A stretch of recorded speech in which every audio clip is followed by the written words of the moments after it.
Thank God that the brothers on the rise now. Endless celebrations all in my house.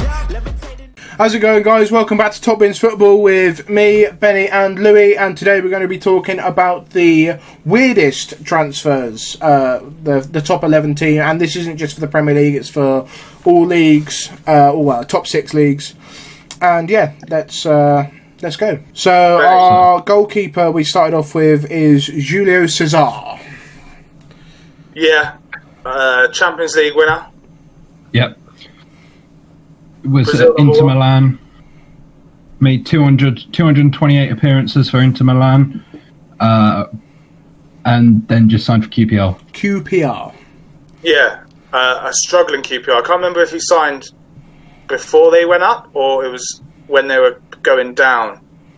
But it was like, it seemed like he joined the Premier League to a Premier League side and he didn't know that they were that bad. Like, it was kind of like he signed for them without knowing what he was getting himself in for. Yeah, he just signed for another West London club, and he might have assumed it was Chelsea. So he was there when they were in the Prem, but then he was also there when they went down to the Championship, and he didn't get in the Championship squad. They froze him out of the Championship. So it was like he didn't know what he was doing there. Yeah, like a genuine goalkeeping legend. Yeah, is like turn up to this struggling side and he had no fucking idea. It's like his agent shifted. Yeah, didn't he replace? Did he replace Rob Green? I think Rob Green had left. Or did Rob Green replace him? No, Rob Green turned up to him because Rob Green was Norwich, West Ham, then QPR. Yeah, so he got replaced by Rob Green, and that's saying something. Yeah. After. Bloody Rob Green, like. But yeah, going from the heights of 250 plus appearances for Inter Milan and then moving to QPR, it's just like. And the Brazil #1. Yeah, it's just like why? The only question is why or how. Yeah, it honestly looks like his agent hasn't told him. Or he's told him a lie. Oh, got this really good move. Yeah, go to West London. And then, then he's just like Googled best team in West London, and it comes up with Chelsea. He's ended up on a QPR fan forum. Yeah, he's Googled best teams in West London. It's come up with Chelsea, and at that time, Fulham were like the top half table club. And he's like, I wouldn't mind joining them. Right, and then he's turned up and he's at fucking Queen's Park Rangers. So yeah, that's our first pick, and that's arguably very, very, very strange. So move on.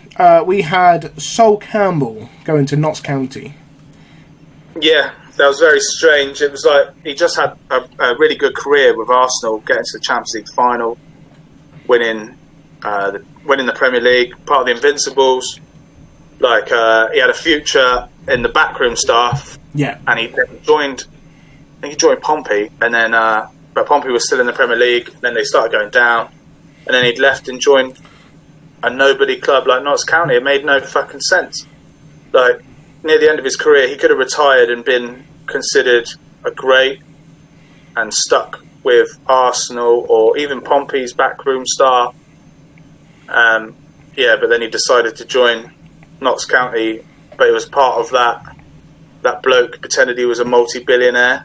Yeah, I remember. Yeah. So but then it came out that he couldn't afford to buy all these players, so most of the players didn't actually join. But Sol Campbell went, I'll still join. Yeah, it's mental going from Arsenal legend to ending up there. It's funny how these things work out.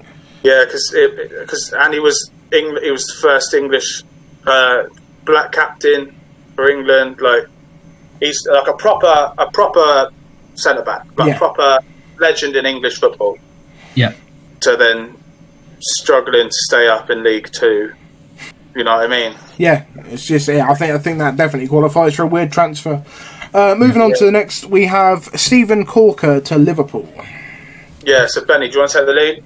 Yeah, so Steven Corker, who was obviously, he was a big player at Tottenham. He wasn't a massive player at Tottenham, was Part of a good setup, he was part of a good setup. He then got loaned out to a couple of clubs, ended up at Cardiff, was at Cardiff for a year, and then ended up at QPR. QPR loaned him out to Southampton, for which he made 6 appearances.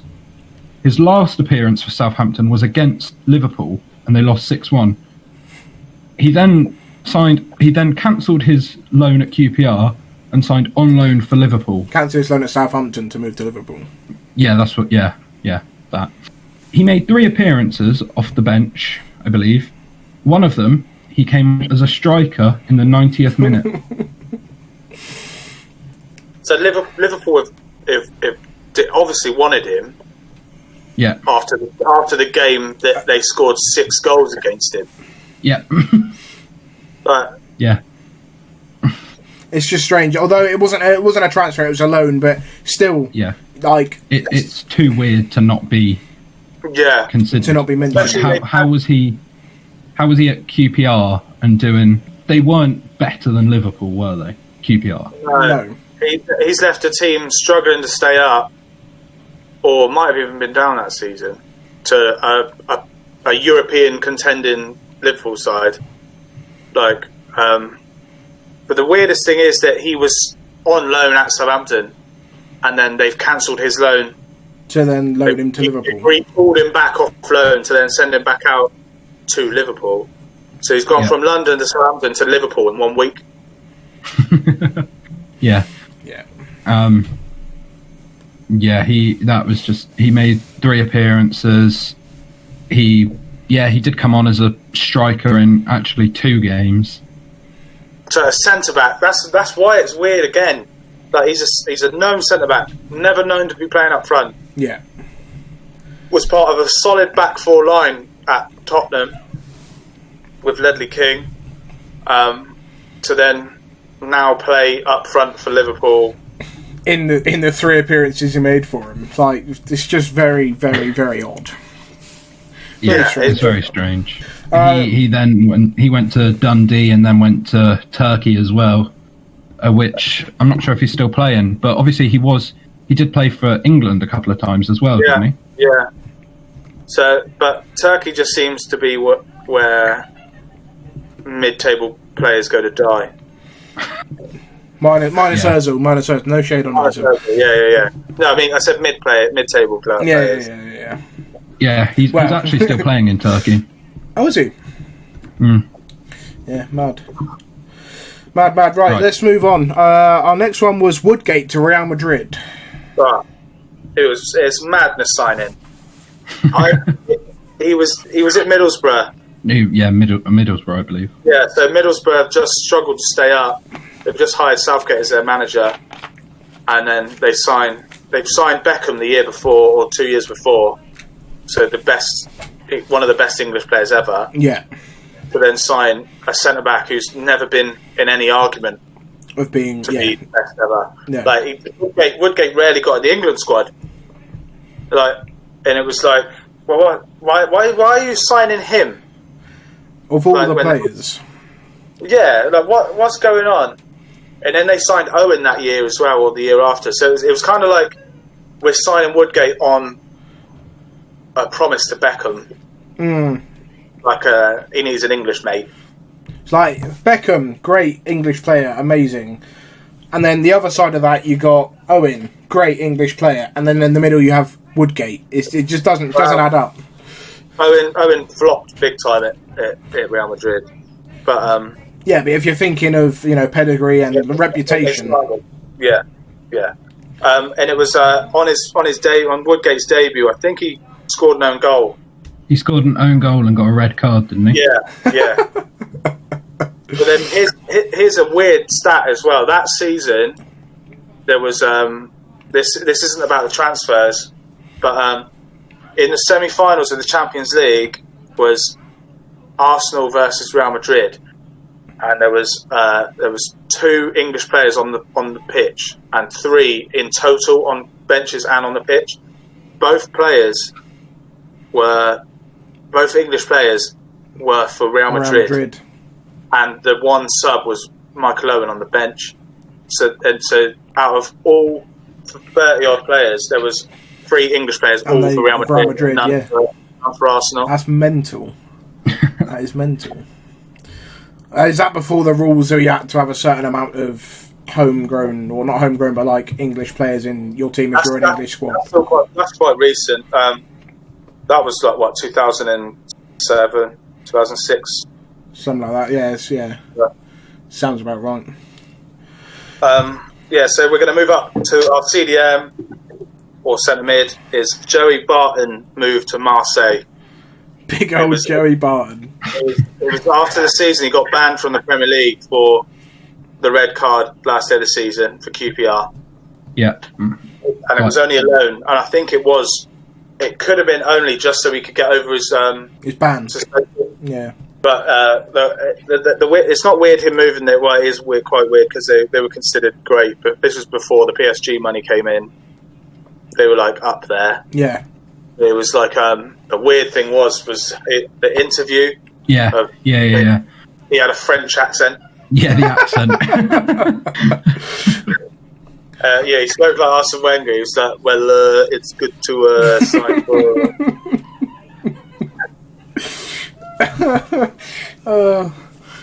It's like a mate of mine. He went on holiday to America for a month, came back and started talking in American accent. I was like, "Get in the fucking bin, you slice!"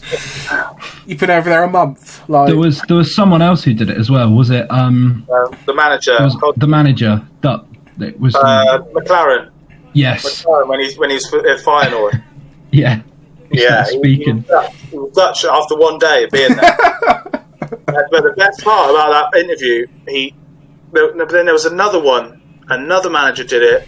Yeah. When he speaking French. He goes, "We could do a uno, dos, three, maybe 4 times." I can't remember who that was. I can't either. He goes, uno, dos, 3. Oh, I love it. That's a weird transfer, but only a loan. But it was weird because of who he was, and I think he was in prison that year as well. Like it was just weird for him to go He got a 2-match suspension there as well because he called Thiago Silva looking like an overweight ladyboy.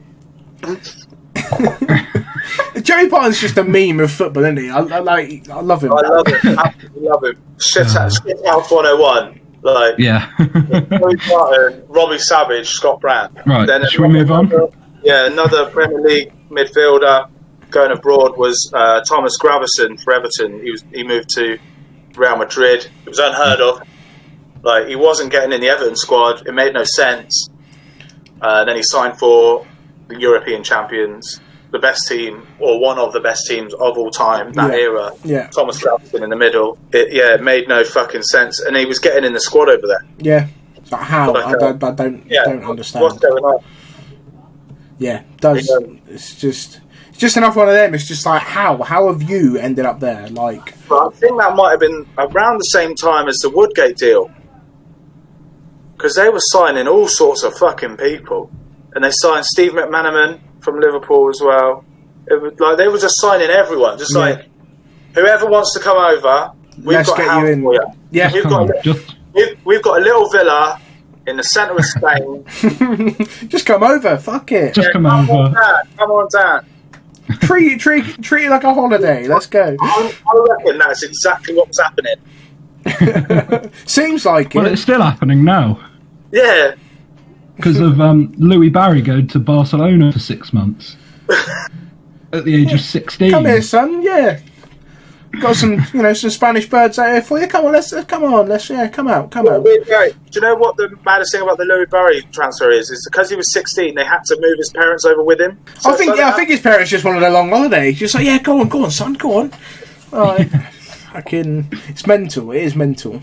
Right. This midfield is packed with memes because our next player is Kevin Prince Boateng. He's been here, there, and fucking everywhere. Before we go further, can we just talk about how Benny's typed Barcelona? Oh, Ben. He's about Barcelona. Barcelona. Christ. But yeah, this is the specific move we're talking about of Kevin Prince Boateng. We went to Barcelona. But yeah, he's been dotted around here, there, and everywhere. For a player that's not all that good. He's average at best, isn't he? Yeah. And yeah, playing for Barcelona, how he got a move there, I have no idea. And he was at Pompey as well. I think the season before that. Yeah, he's like, I don't get the allure, if I'm being honest. And as you're saying, Louis, he is a prince in his home country. Royalty, yeah. Yeah. So what's he doing? It makes sense if a royal has a hobby, he wants to play football, and maybe gets to a standard of the Northern Premier or something like that. But like to play at that level, you're a full-on player. Like you've got to be training 6 hours a day every day. Yeah. And you're royalty. What the fuck are you doing earning a wage? Just like chill out. Chill out. Yeah, I fully agree. But like, yeah, his move to Barcelona. It's Barcelona. Yeah, Can we just appreciate that this was 2019 as well? Yeah, I know exactly. Like, he was signed as a backup to Luis Suarez. This is just it adds to it. It's just how it was a loan with an option to pay for him. They didn't want him. Yeah, but the fact they even tried him in the first place, it's Barcelona. They have money. They have the name. They have the status. People want to play for them. Why sign someone? They're pretty famous for not having any money. Well, okay, but they have the pay for Suarez, I guess. But like, you know, they have the allure. People want to play for them, but yet they're like they get he's Kevin still Prince playing Boateng. now. Where's he at now? Is still playing. Where's he at? He's in a Serie B side. Oh, see, that makes more sense. See, that's his level. Yeah, that makes more sense. That's a bit of that. That's a kick around. He can have a hobby. No, that's not his level. He's above Serie B, but like that's the level a Prince should be playing at. Like, I'll take 2 days out a week training, 1 day playing. The rest of it, I'll do royalty shit like I'm supposed to be doing. I'll get fan to eat grapes that have been peeled for me. You know what I mean? Just like chill out. Chill out. Yeah. Moving on. Keeping up with the Barcelona theme. Barcelona. Bojan. We've got Bojan to Stoke. See, Bojan was touted to be the next Messi because he was playing in that left wing position. He was proper young, hungry. Everyone wanted him at one point, and then it kind of died down the hype when he was like kind of put into the Barcelona B team to like get him up because he's never going to get in over Messi. No, but like let's kind of like build him up, and then it came out of the blue when he signed for Stoke. Didn't he go on loan to Stoke to begin with, and then and then he was bought by him. No, yeah. Yeah. So it's strange that he was and he was still quite young, and he could have been the future of European football, or like in around that argument, and then he joins struggling Stoke. Yeah. He's left hot Barcelona and went to Stoke-on-Trent. So. It ruined his career. Where is he now? Of course it would. Of course it would. He is now playing at Montreal. Yeah, so... No, he's not even playing there now. That was the last club he played for. He doesn't play. So he's a free agent. If not retired. What a waste of talent. Yeah. That's why it's strange. That's why it's strange, because he was touted as the future and then joined Stoke. I don't know why, as a player like that, you'd accept a move like that. Maybe Stoke only paid $1 million for him as well. That's mental. Yes, but maybe he thought he'd go out on loan to get play time, then come back. Yeah. He was the youngest ever Barcelona player to feature in the Champions League.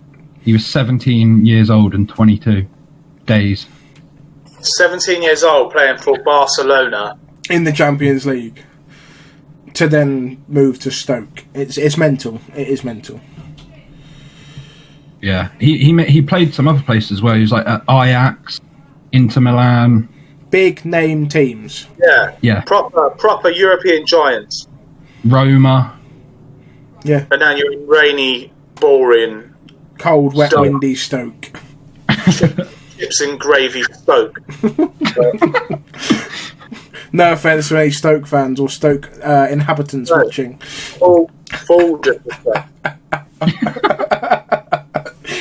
We haven't seen that deluded fans episode of Stoke versus Arsenal. I've not seen that.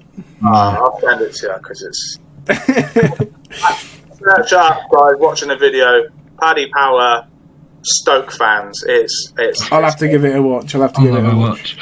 Right, shall we carry on with our Barcelona theme? Yeah, we got a theme going on here. Our videos recently seem to have themes running through them.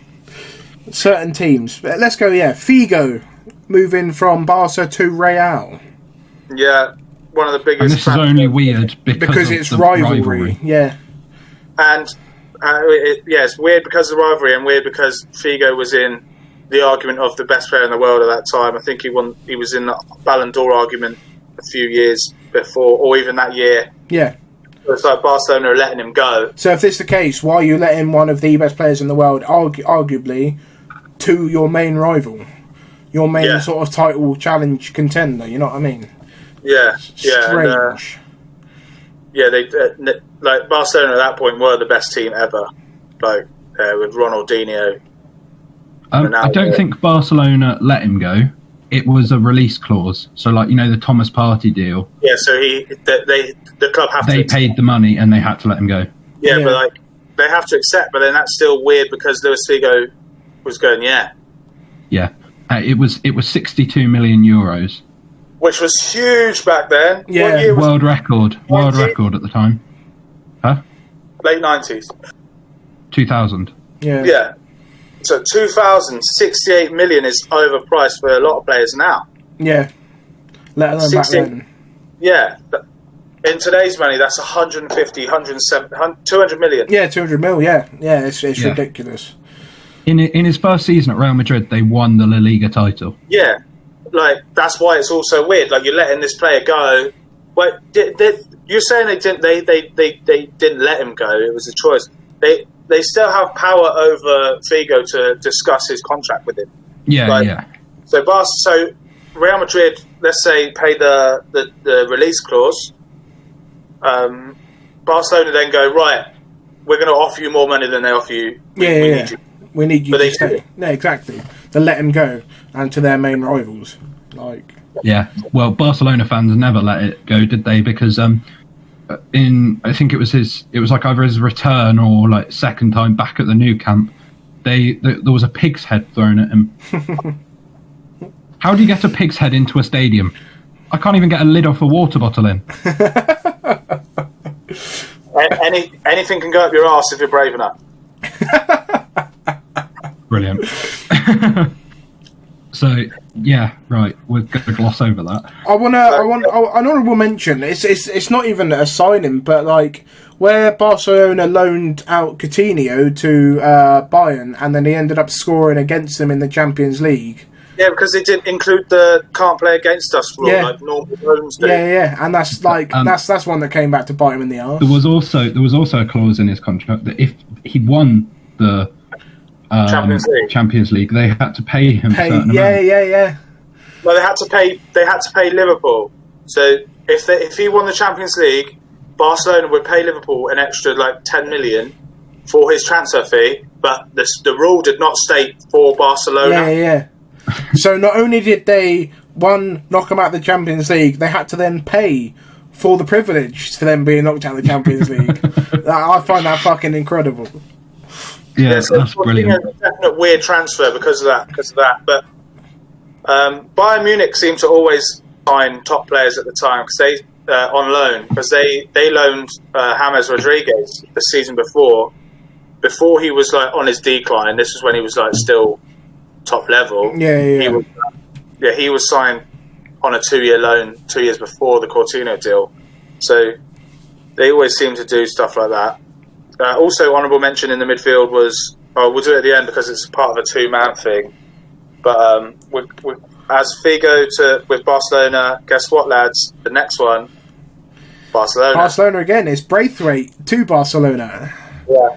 Martin Braithwaite.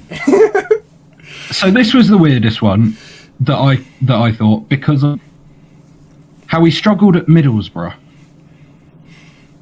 So he was at Middlesbrough in 2017 when they were they in the Championship then? League One? I think it was Championship. Okay. It was around 10 million, I think they signed him for. He left in 2018, and he joined the Spanish side Legans. Yeah, them. On February in 2020, Ousmane Dembele got a serious injury. Yeah. And in La Liga, if a player's going to be out for more than 9 months, you're allowed to make an emergency signing. Signing, yeah. So, in all of their wisdom, Barcelona activated Braithwaite's release clause of 18 million euros. It's just fucking. And do you know what they've set his release clause as now? Do you know what his release clause is set at now? I dread to think. 300 million. How? Why it makes it weirder is they've been given the right to sign anyone in the world. Anyone. Like, yeah, Braithwaite. Do you know what the worst bit is? He's got 1 goal less than he had at Middlesbrough for Barcelona. He's done it in like 20 less appearances.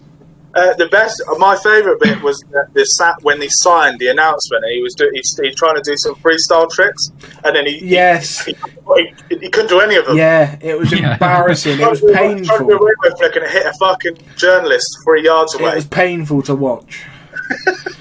Yeah, I think there was something about the team that he got sold, like they got him from, requested to have a emergency signing because obviously they took their number 1 striker and they were close to relegation. La Liga just said no. No.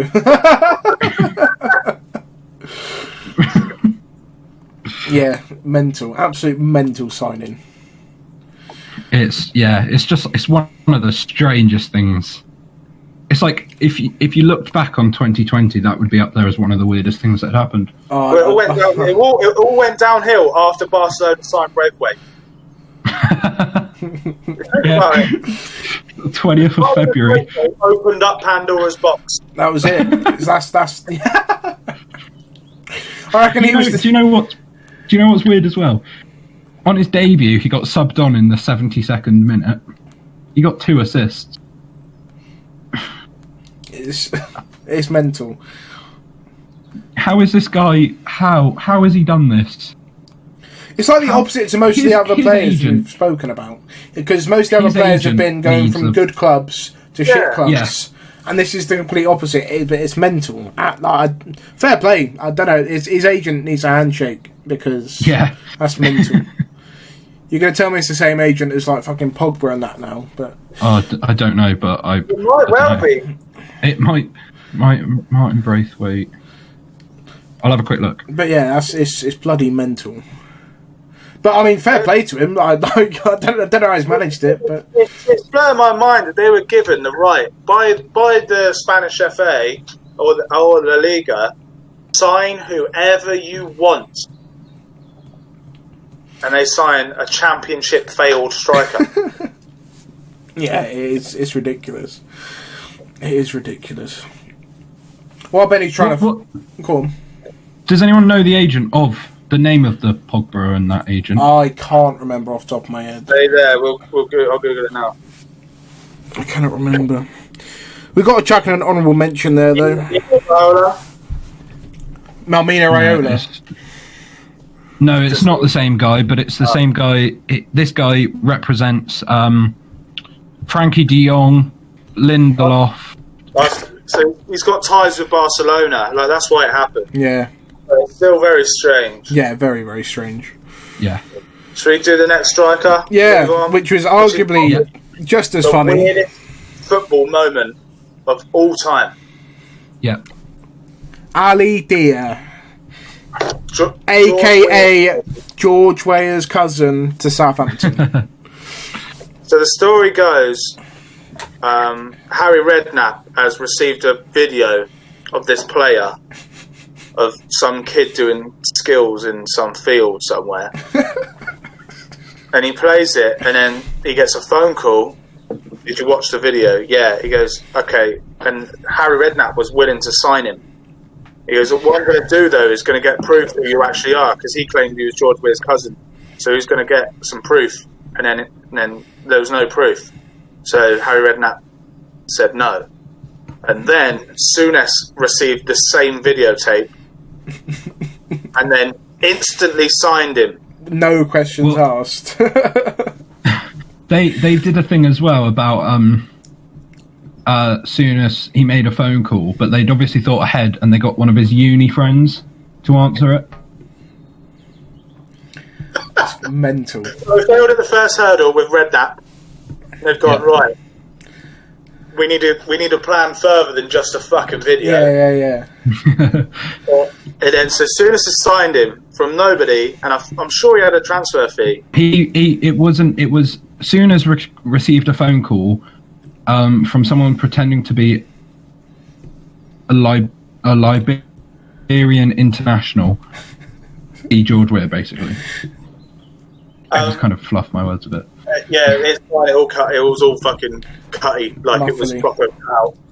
But and then it was like no questions. Let's fly this kid over.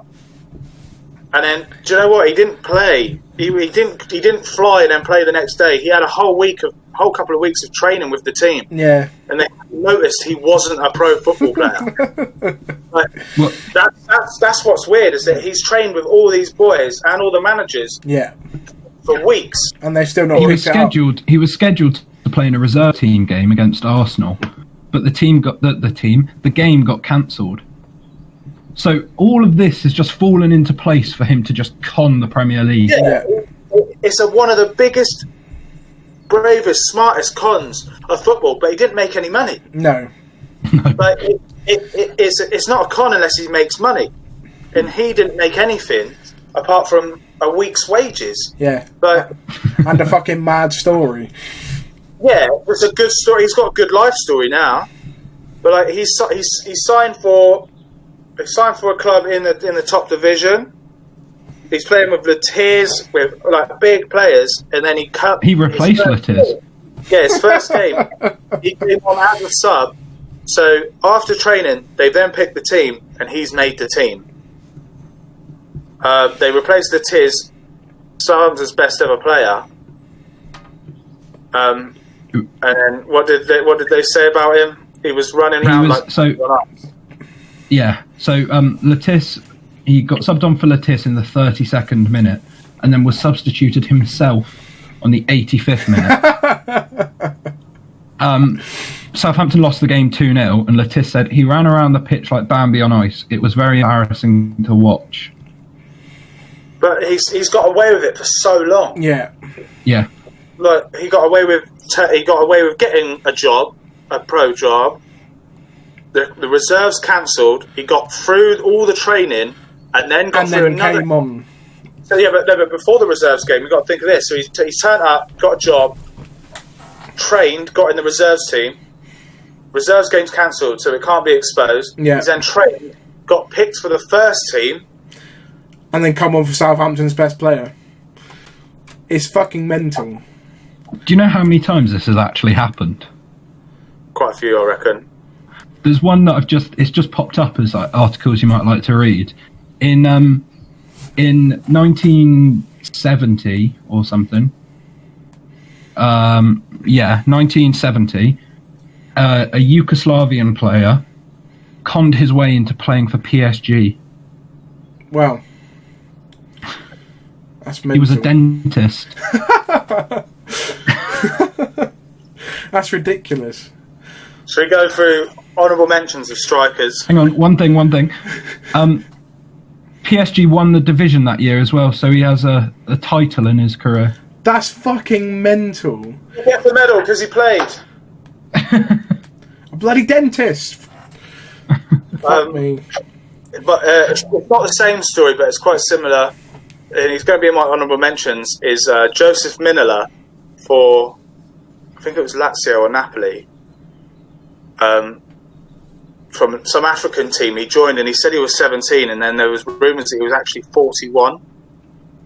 Wow. Like, yeah, and but then for him to stay in the youth team, the club had to release his passport, and then the passport they released was fake. So then there's still proof that he is actually 17, but the passport they tried to prove his innocence with was a fake passport instead of his passport. But, like, if you look at him, there's no way he's 17. Yeah. If he's 17 on free, like. Honestly, it was. That's another strange one. That's mental. Honourable mention strikers. I think we're all going to know this. Carlos Tevez and Mascherano both to West Ham as a joint. Yep. As a joint thing after that World Cup. Yeah. To join West Ham after being considered great in South American leagues and being great in that World Cup, Carlos Tevez was incredible. Yeah. But then he didn't do that well at West Ham. He kept him up, but like he scored once that season or twice. But then he went to Man United, sorted his career out, was fucking fantastic. Yeah. So then another honourable mention is him leaving Man United to go to Man City. Yeah, because that's going from rival to rival. And they were both title contenders at that time. Yeah, it's mental. Yeah, it is mental. Another honourable mention I want is Edgar Davids going to basically every English club there is. But yeah, Barnet of all places. And my favourite story is obviously when he came on and he was playing and got sent off against Southampton as the manager. Yeah, player manager, and he got sent off against Southampton. Salisbury. Yeah, that's mental. But going from European great, he played for it was Inter he used to play for? Juve. Oh, Juve, and him and Pirlo in the middle. And then he then ended up at someone like Barnet. It's mental. Another one I've got. JJ Okocha. JJ Okocha. Right, to Bolton. Yeah. Yeah. That's strange. He went from PSG to Bolton.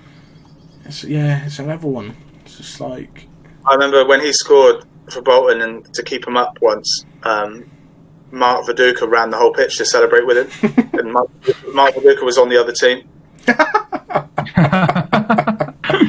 Another signing. What was strange was Eric Jumba to Man United. The name, the man so good they named him twice. Like he was touted to be great and he wasn't, and then Man United still signed him. But he was terrible. So all in all, like there's just some weird signings, be it good or bad, as in going from massive clubs to small clubs or small clubs to massive clubs. Like there's been some weird things, and I'm sure there'll be more weird things to come, more weird signings. But I think it's harder. I mean, Matt Ryan today signed on loan for Arsenal. Yeah, Matt Ryan signed for Arsenal on a loan deal, but it looks like he's only got 6 months left of his contract. So it looks like he's going to be joining Arsenal after the loan. Yeah, but that's something I don't understand because I think they probably need a backup after getting rid of Emmy, but they do. They only have a really young Icelandic. Yeah, I've seen him a few times recently. They play him in cup competitions. Why do they sell Martinez as well? I don't know, but I don't care because it's good. I mean, he was quality, but so it's a strange one. Obviously, Matt Ryan's the team.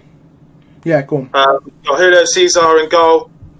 Our three defenders are Sol Campbell, Stephen Caulker, Jonathan Woodgate. Got Joey Barton and Gravison in the middle. Kevin Prince Boateng in a cam position. Left wing, we got Bojan. Right wing, we got Luis Figo. Up front, Braithwaite and Ali Dia. Yeah. So, I think that's a fucking solid, funny team. I don't think we're ever going to see a sort of Ali Dia thing again, because it's getting harder and harder to pull the wool over clubs' eyes now. But this is meme FC. Yes, very, very much so. Both good and bad, but yeah, meme FC indeed. And it could be a good team in some ways. Be a funny team to watch. I'd love to see them all put together in a team. Bambi on ice. Bambi on ice. Ali D is getting in another side. Bambi on ice next to Martin Braithwaite. Joey Barton probably end up nutting him or something like. Mental. But yeah, that just about wraps up this video, I think, guys. Let us know if we've missed anyone out. Yeah, I'm sure there's some funny ones we've overlooked. But yeah, if you like what you've seen, then hit the like button, subscribe, and as always, we'll see you next time. Take care, guys. Bye. I'm a young Spanish nigga